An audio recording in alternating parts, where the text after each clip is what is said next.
น้องที่คนรักก็คิดชาติเดียวนะคะเนาะเขาเรียกใครเลเนี่ยเธอน้องเดตั้งคำเสนอเนี่ยก็เย้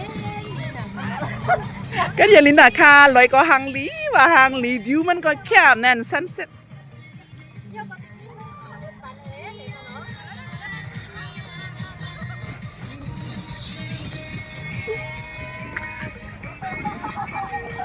สู้หังลี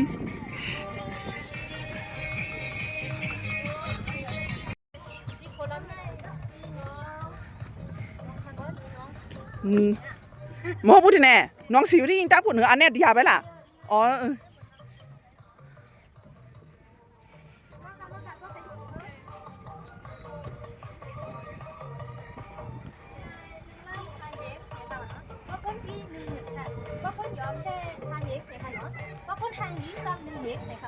เซรีเซนฟรีเนี่ยเดี๋ยวมีมันแฮะจะพาที่ไหนคะสบาย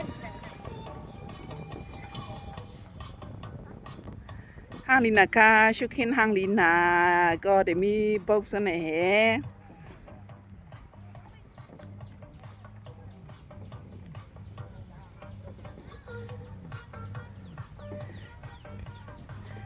ดีเจมิวสิกนี่นะเฮานี่ห้างลีเจ้าผมเย่ไปแม่